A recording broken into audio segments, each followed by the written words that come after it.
Well, okay, my outstanding friends, it's Roger once again. I got Tyson on the other end of the line here. We're doing a Zoom. We'll be talking about his discoveries on the west coast of the United States. It absolutely changes everything there is about geology.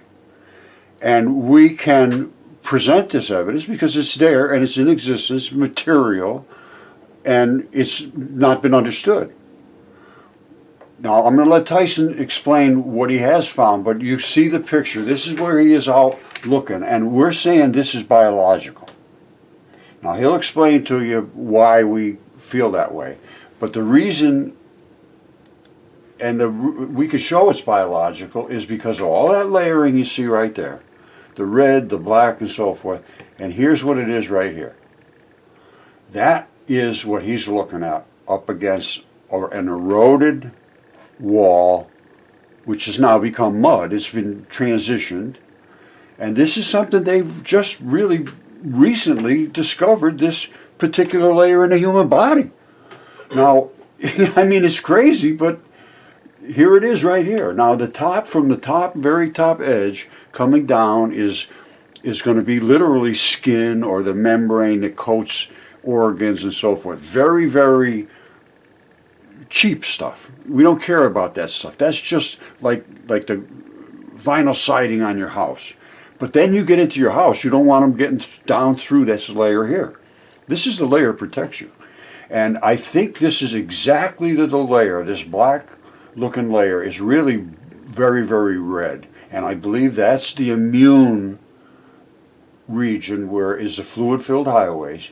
And I think he's found what might even be white blood cells, and certainly has found this layer. That's my opinion of what we're seeing. And I'm going to let Tyson take over here and explain what he did. He went out there on that beach after a major washing of the wall, as a storm or whatever. And go ahead, Tyson, take it away, brother. Oh, thank you for having me, Roger. We've been trying to do this for a long time. Yeah, I'm really excited, man. Go ahead. Yeah, it's been a long time coming. Okay, so what you're seeing in front of you is a mixed bag of biology, starting from the upper, and you'll see it come down. You'll see the reds it runs into, then it gets darker, then you'll see I believe the one is the tannenball. I'm not sure on what the other one is that geology calls concretions. Now, something me and Roger have noticed, and many geologists and stuff have mentioned, is we're finding seashells. We find these seashells embedded. There I'm pointing at a tendon ball or whatever. And geology calls these concretions, and usually a concretion will have some sort of a crustacean, a clam or something, a nucleus in the center, and the minerals have gathered to that concretion and surround it to a certain thickness. And that's what a concretion is. These are not a geological process, and these are not a concretion. These are biology, and you'll find no nucleus like that. Now, getting back to the substance they're embedded in, you see the reds up there? Can you pause it right there and back up? Stop right there, right there. Okay. So just above my finger, you see the reds. See that round ball just to the right of my finger, and you see that little patch of red to the right of that ball? That's blood. Just in the upper right-hand corner, you're going to see dark. There it looks like some vein blood that's transitioning, a little black, a little red there to me. Now, the black material that this stuff is setting in, geology would have to call it an igneous intrusive basalt, which it is not. There is no silicates of any kind. There is absolutely nothing in this. It's this black, dark gray substance.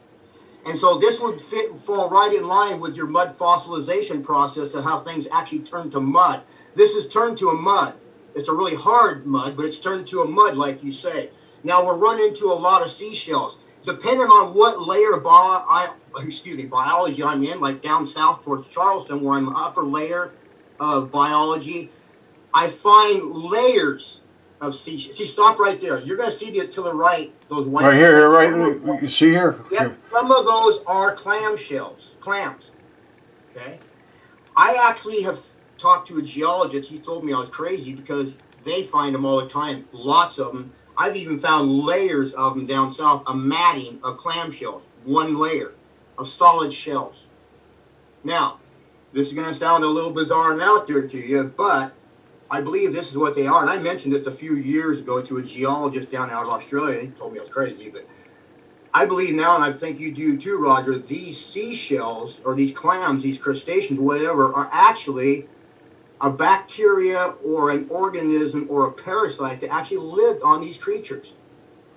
That is Absolutely, what I I agree with you believe. 100%. I totally, because of how I'm finding them embedded, how I find them close to a membrane or something like that, and that's where they should be. And so, some, there, and we have, they're all over the earth. They're different type of crustaceans, but I believe these things actually survived on these things, and now we have them here. That we can do stuff. I know it sounds crazy. I know it does. Well, let me intervene for a second. You see way back here the white things. What you're going to need to do, brother, is go out there and dig inside where you find some of this white stuff, and don't take the outside part. Dig in deeper and get another one from way inside. So we know it's the original part of the body. There's no way that it just came up here and accidentally stuck. You follow me? Right, and I'm going to start going out and I'm going to start researching this more and start looking into this more because I'm finding some really fascinating stuff the way they're, and it wasn't from a shellfish die-off. I live on the Oregon coast. I clam dig. I know clam beds and how, if these were clam beds, like what we're looking at right there, and these clams and what we're seeing embedded in here, they should be all over the place because of the way clams breed and the way they die off. You understand what I'm saying? And they're not. You're only finding part ones here and there and stuff, and you're not finding massive amounts. Sometimes you'll find one whole layer in biology, other layers of clam shells. And I believe those are a parasite or a bacteria on these carcasses. Yeah, I 100%. There's almost no question about it. This here, you see this? We always thought these were tendon balls. We've always said, the tendon ball, and most of them are, which lock into the body. But this is not. I believe these are white blood cells. I believe something's going on with them because when you actually look at these structures, they're not set up to where they be really held together tight because they fall apart pretty easily. Exactly. They're chambered. Now, listen to me. Let me follow me. Just let me talk for a few minutes straight so that we can get this, we can study this really carefully. You see these squares? That's just unbelievable. Why would they have these squares? And that's where they made those seats. Remember, I showed you that big tendon ball. Anyway, now here's where it fuses into this wall. This is the stalk. Now, what does a white blood cell look like where it attaches to the flesh that it is part of? And where do the white blood cells live? In a body. Where is their residence? They're primarily, they are in this layer that I showed you here, the one that I've been studying forever, this interstitium. And I believe these are what you're seeing right here, brother. These cells right on this wall. Now, in those cells is going to be the same thing we have in our cells, in our white blood cells. It's going to be bacteria. It's making little products in this area. And that's what you're seeing embedded in these walls. I'm almost sure of it now. Now listen to this. When these giant creatures died, which is like the ones that you're looking at on the wall, the same things like we have over here in the desert, is everybody now knows they've seen the dragon a million times, but think about this carefully. And you know it, as I'm not saying you think about it carefully, I'm saying everybody else think about this carefully. The size of that creature, which is the dragon, even the one on the United States East Coast here, the one here, everybody's seen Quetzalcoatl. And the one in Africa is much easier to understand how the sea monsters got into the ocean as well as the clams. They were all parasites, even the sea monsters that were eating the boats. All right, here the guy's dying. He's 1,100 miles long or longer, 1,100 miles. They say some of the caves that they can go into, they can have clouds in the caves. They're so freaking big, man. So think of the creatures could have been walking around inside there. And they got to go somewhere, and here's where they went. Right out here into the ocean. You see it draining off his head? Right. So they went onto the ocean, they started eating the boats. And well, everybody knows, everybody's got Google Earth. If you haven't seen this before, come up and look at this giant fish being attacked by the giant dragon, who had just giant parasites like we have. You know, it's amazing. A lot of the ancient writings have to do a lot with aquatic, a lot of water. A lot of water is involved in a lot of ancient writings. The Bible involves a lot of water. Yeah. A lot of water. I don't know, and so there's something that is going on that God loves a lot of water. Well, you know what I said about light. Light is literally water. Light is a liquid.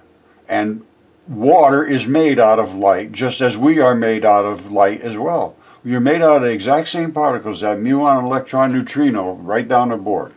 So everything is made from that. And the earth is literally eating light. The plants eat the light when it comes to them. That's what they... Well, I know the earth is, a lot of ancient texts talk about, and I never used to think this way, about earth being alive, Gaia. And I believe that now. I never used to, but what I find and what I see, absolutely 100%. And even a lot of, I get into a lot of people that travel, soul travel, and do things like that, get into the supernatural, things that can't be explained by human minds and human eyes. I do a lot of that because a lot of that goes on. And that's who we're ultimately going to be in the end when we pass from this life and are released into better sailing in the next life to come. So I really get into what's coming up. I know you do. I know you. I really get deep into where we're all going. Well, I know that you've studied it very deeply. I know you have. I'm so deep into some things right now that I can't even share with people because it's... They go crazy. People take it as an assault. People take these things... Their minds have just become such a trap for them. Exactly. And it's actually a type of bondage, of slavery. It really is, because they're actually trapped in their own mind, and they can't be set free. There's so many... I mean, you can actually... Well, you know how we've talked about menticide. Right. Once you're programmed a certain way, unprogramming is difficult, first of all. And secondly, if you step up and speak, they will crush you. Right. And they have the authority to do that. Right. They are your professors, they're your teachers, they're your dictators, they're your politicians, they're the people that tell you what you have to think and say in order to be accepted in society. Exactly. So they're screwed, basically. Can we bring up a video? You know that video I put up a couple back of that membrane, and we had that whole layer of... See those balls above that membrane, what I was calling interstitium layer? There's hundreds of them, and I don't know how deep it would be. Well, let me do something first. When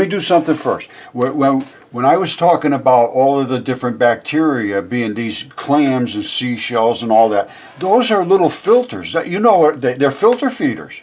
They are. Well, that's what they do with the mud. That's what they do with the mud flap. They filter it through everything. That's what we need in our bodies. I know we have the exact same things. They have to filter out all the shit that's in our body and then turn it over to the lymph nodes, and the lymph nodes dump it into the ocean, basically, which is our microbiome, and we use it, flush it out as fluids. We flush it out as feces.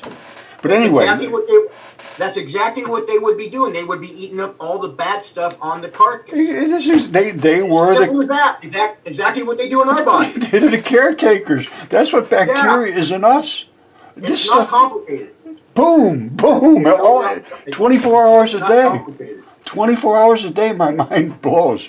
But listen to this. Listen to this. This is the Library of Congress. This is our Library of Congress studying sea monsters. And this is from a presentation. It's 53 minutes long. Sea monsters on nautical charts. And this is really good. what is a sea monster? All right, now, what is a sea monster? It's one of these things that used to eat ships and things. They were just oddball, crazy looking things. And we now would call them, there's a name for it, it's extremophiles. No. And in us, they live in the salts and the acids in the stomach area, in the urinary tract, and all these places that are very, very inhospitable, basically. So they are just crazy looking things. Let me see if this plays. Look. Well, we have So those begin same with, things. what in is the a sea monster? really hostile environments, and you'll have The word Wait, monster hold on a is second. notoriously difficult to define, and indeed some of the definitions offered by medieval authors are contradictory. While many authors, both classical and medieval, define a monster as being in some way against nature, for St. Augustine and Isidore of Seville, a monster was a part of God's plan, an adornment of the universe that can also teach about the dangers of sin. The 13th century writer and theologian Thomas of Cantimpré, in his encyclopedia titled On the Nature of Things, singles out rarity and large size as two of the distinguishing characteristics of sea monsters. All right. They came out of the bodies of the dragons. Just like they had to go somewhere. So they ended up going, you know what I'm saying? Yeah, it gets to twist in my mind so much, though, sometimes. It is. It's every day is a mind blower. I call it the shocker du jour. Yeah. If you stop and you think and you start to rehash everything that you were told and say, let me think about that now with this new information. And what makes that's sense? just it. We get, even God said in end times he was going to give more knowledge. He's going to pour out more knowledge. And that's what he's doing. He's showing us more and more and more. It's just the human mind can't handle it. Boy, you're not Can you kidding. imagine 2,000 years ago if he'd have tried to bring this to light? Oh my gosh, nobody could have handled it. They still can't handle it. And They still can't handle it. well, and the problem is that they have set up a system of denial so that they can just walk away from truth. This is not right. And God did say as well, or Jesus said that they will use you. There'll be false teachers. Yeah. And their destruction does not sleep. No, they're teaching against God. If you go to any university or any school at all, and you start talking about God and Jesus and all of this mythological stuff, the dragons and the giants, you're done. You're toast. You might as well forget about it. You better go get your hoe and head to the field, because that's what's going to happen to you. And the thing is, most of these schools, I think it was in 1790 where St. Mary's was the first college, basically, and they were all God related. 100%. They were all based on God. Yale, Harvard, all of them. Totally opposite direction. God don't even exist now to them. They had a whole series of theoretical, mind manipulators Right. that came their God in. now, their God is the God of mammon, the God of money. Oh, absolutely. It's all about the money. It's all about the money now. Problem is how do you change that, and who's going to step up? I see some of them starting to step up, but if you want to stay in that realm and you care about making money or having some status or like you're a hotshot, you're done. They will push, just like Velikowski, my very, very good friend. I wish he was alive today. Boy, I'll tell you. There's so many people they're doing it to now, and so many people over time they've done it too. So that's just history. That's the way it's been. Everybody that was not considered to be on the stage and on the same page with everybody else that on that same stage, they put them in isolation. They send them off to Thebes. You go spend the rest of your life in the woods. Yep. They'll put you on an island, isolate you on an island. Yeah, well, now you got the internet. A little tough to put you anywhere now, but they should still keep you kind of silent. I found that. Yeah, or they'll make you look crazy. Absolutely. That's That's their best defense. That's their best way of doing it, is making you look like you're crazy. Now listen to this now. This, you're talking about learning from the past. Well, this is Apollodorus. And this is the book 1, library 1 of Apollodorus. Now, he lived in, I think, 180 BC, somewhere around there, before I've Christ. heard of it. Yeah. Now, this is how it starts. This is how he starts right from the beginning. The sky was the first who ruled over the whole world. And the sky wetted the earth and begat 100 handers. All of these, this is just, nobody in their right mind would ever believe any of this. Until you see the giant stuff that was here, and then you see the dragon. The dragon is the killer. Because it's spoken of exactly by him. Here it is right here.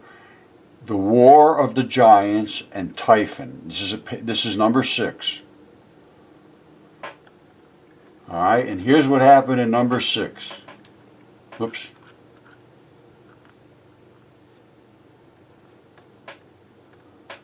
All right. This is the legend of Demeter. Vexed on account of the Titans, they brought forth the giants, whom she had by intercourse with the sky. These were matchless in bulk of their bodies and invincible in their might. And that's true. The things we found, man, Terrible of aspect did they appear, long locks drooping from their head and chin, and with scales of dragons for feet. They were born, as some say, in Plegri, but according to others in Pele. And this is where it starts to get a little crazy. But it continues on about the giants. And then Zeus forbade the dawn and the moon and the sun to shine. And then it goes on about Hercules and all the things that were just total nonsense myth. Now here's where we get into 6:3. This is the killer. Now the dragon is Typhon. When the gods had overcome the giants, Earth was still more enraged. It had intercourse with Tartarus and brought forth Typhon. Now listen to this. He was a hybrid between man and beast in size and strength. He surpassed all the offspring of Earth. Now remember these words. As far as the thighs go, his thighs, his legs, his thighs, he was of human shape, and such prodigious bulk that he outtopped all the mountains. His head often brushed the stars. That's how big he was, and we know that's true. And then it says he outtopped the mountains, his head brushed the stars. He reached from one side to the other. He had 100 dragon's heads, and I couldn't find those at all. But from the thighs, I start wondering, how did he ever? It's like other people say, well, how did these creatures fit on the earth? How did he fit on the earth? What did he eat? I mean, exactly. I start running into things that I can't solve. Too bad. I mean, really complicated questions that need to be answered that can't be solved. And so, I have some issues with some of these stories. I'm not saying. Well, think about this. I'm not saying that creatures don't exist. I'm just saying possibly man's stories he's telling might be off. Well, let's take it from another aspect then. And I agree with you. I have no way in the world to say how could these things. And there's a ton of them. There's not just one. You know that. How did they live? How did they eat? What did they do? What I'm finding out by this really deep stuff I'm getting into, and this is what's made me start to think that the stuff that's after the flood that's laying on the planet, or that's dead, the giants and stuff, the 200-foot one like you have, that's mud fossilization process that's happened. The stuff that Earth is created out of and other planets, I believe that's a supernatural process, and I believe God took creation from what he calls chaos deep, and created what we see now out of chaos deep.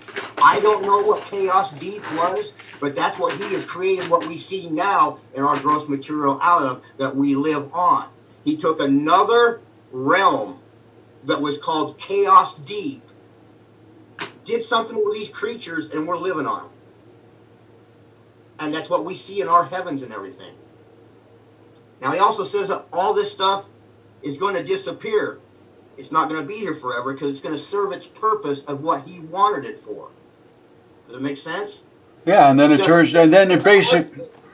Even the Bible says it's all going to be rolled up eventually. It's all going to be rolled up like a scroll. All the heavens, all the stars, everything's going to disappear. There you That's go. what God does. I agree. And what I'm learning is he's using this chaos deep creation right now to serve its purpose for earthmen or whatever, and eventually that's all going to change because we're not all going to be here forever. There's a new cusp of the ages coming. There's a new age coming where it's going to be the spirit of man.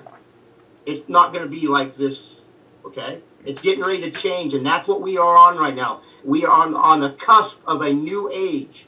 Jesus Christ, Jesus, the Christ of God, that's who he is. He is a Christ. He's not Jesus Christ. He is a Christ. When you understand what a Christ is, then things make more sense. There's been many Christs in this world. Melchizedek, before Jesus 2,000 years, was a Christ. He said he would return, and he did. He came in the form of Jesus Christ.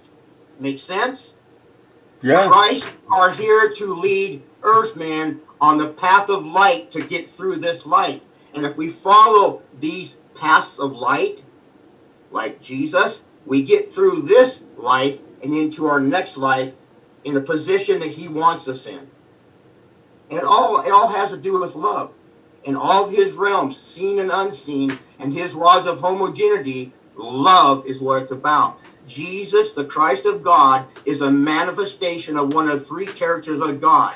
God has intelligence, force, and love. Jesus the Christ, is a manifestation of God's love.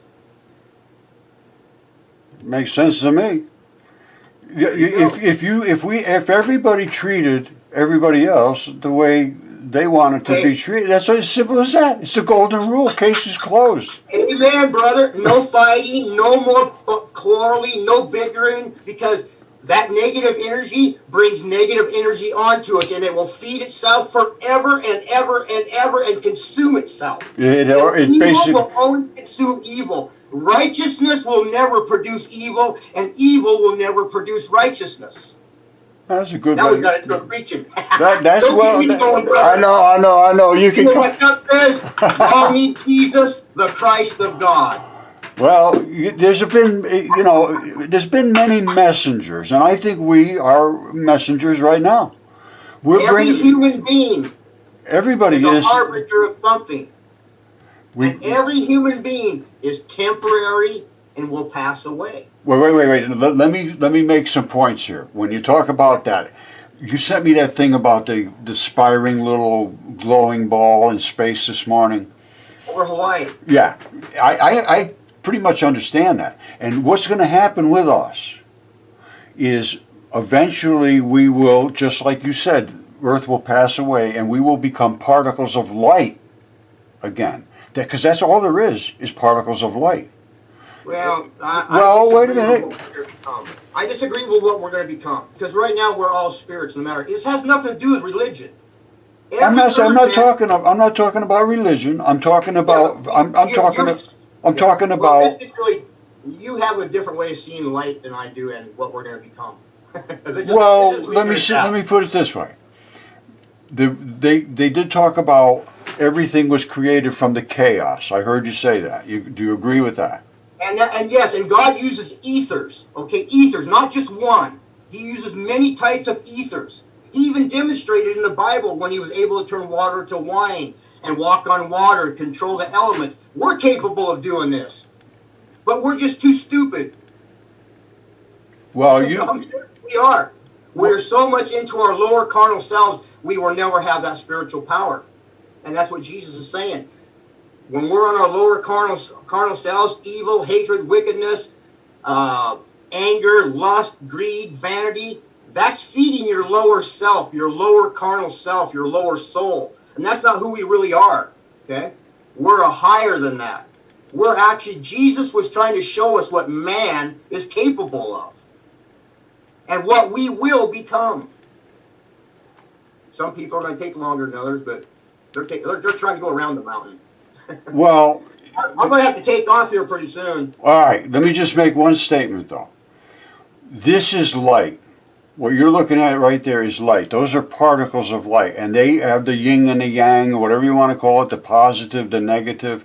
Okay. And this, everything that's coming from the sun is made of these particles. And everything that's in space, the ether you're talking about, is made of these particles in different quantities. Yeah, but let me hold on. You're saying is though, you're trying to explain something finite that is infinite that we can't understand when we pass on. There's many people that can soul travel and go into the next life. They do it all the time, and or people that have that die and they all go in and see the light and talk to their loved ones, and they don't never say, "Oh, everybody's a beam of light" stuff. No. We cannot understand this, Roger. I know you think you do, but man is finite. Man is finite. Even I cannot understand the infinite. It's impossible for me to. Well, I'm not trying. I obviously, but I can understand. Hold on a second. We're all going to die.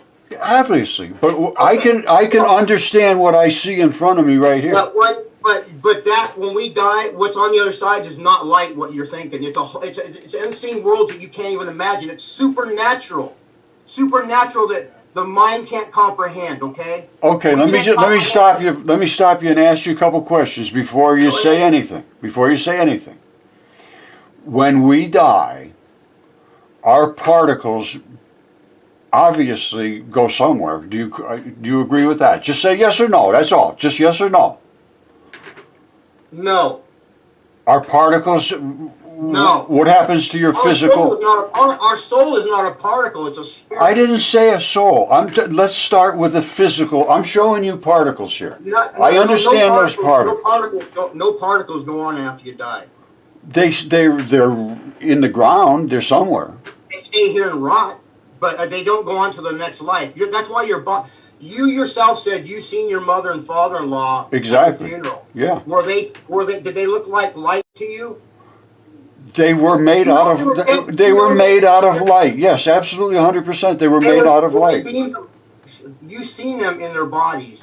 They weren't beams of light. You know, and you said that they. Everything you see, my friend, is a beam of light. There's nothing that you do see that is not a beam of light. Zero. Okay, well, I promise you, when you pass away, you're going to be in for a heck of a shock.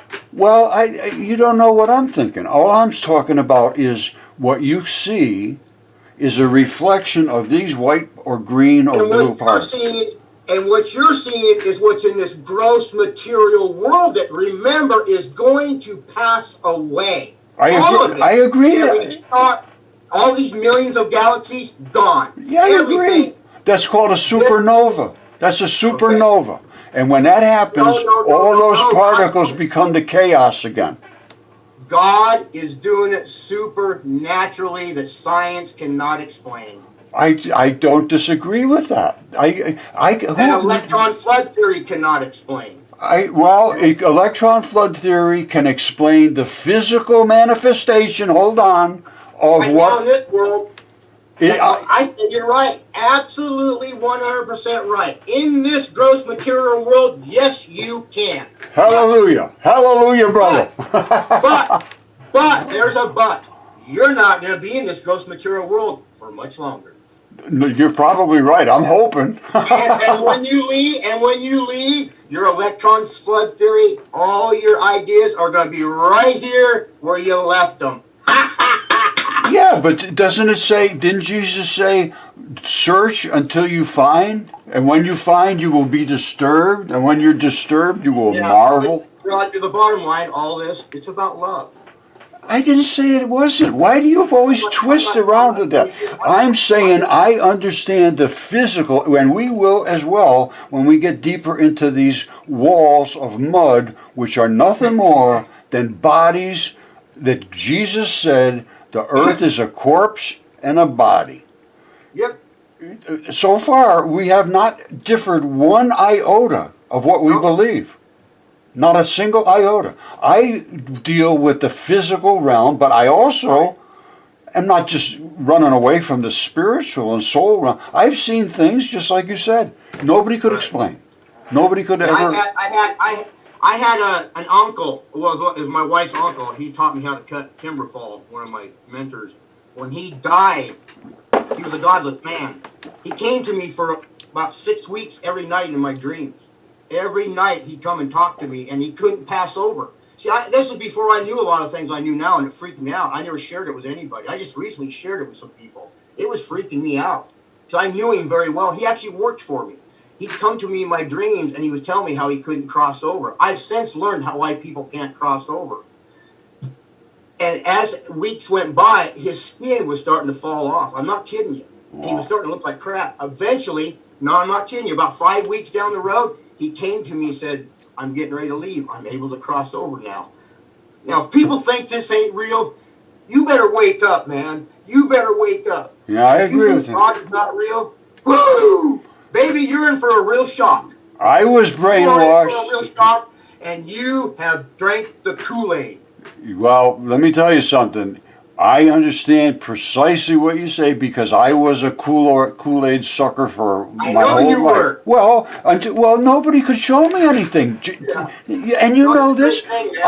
And you specifically point out my fallibility, which is I want to see some physical evidence. I know. You don't necessarily go 100% for the physical evidence. I want to see some serious evidence to support the statements, and I have found it. And when I found it, I said that's it. And then when I started looking, I started reading what was written in the mythologies and all of the ancient texts and the words that were written. It just stunned me. The rocks will cry out. See, that's where the Lord's trying to use that. He's trying to use that to draw people to Him right now of the truth. Yeah, no question. And these things are for us to see and for others as a test. And only certain people, He knows not everybody's going to handle it. It's only for those that are going to handle it and that He can bring to Him through this. He'll use many avenues to bring people through to Him. This is just one of many. Yep, agreed 100%, brother. Anyway, listen, let's close this up for now. We're going to go against those mud walls and really show what is growing in those. I'm going to do a couple little quick video clips, and then I will get hold of you, and I know some of these places. If I can remember where I found those blankets, and I will start researching this more, and we'll start getting into them and checking. We need to figure this out. Absolutely. Here. I'm going to ask you. I'm going to ask you one last question. If you'll do this, the next time you get out in that area, videotape those increments of those little white, whatever they are, clams or whatever, and then show yourself digging into past that and see if you can find one inside deeper. It's hard to sometimes because this stuff's like stone. You got to chisel it. The black stuff? Them. The black stuff? Yeah. Really? It's turned really hard. It's almost like a sandstone that's really hard. Wow, that explains it. Because the black is always much harder than the red. So that is all depleted blood in that area.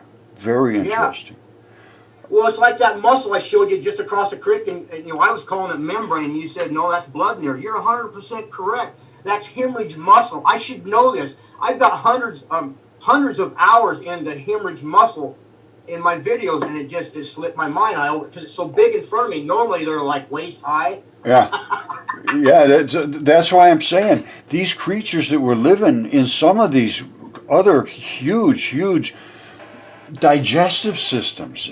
That's what they would do. They would be pooping and eating and pooping, just like we got stuff in us doing it. That's what happens in your gut.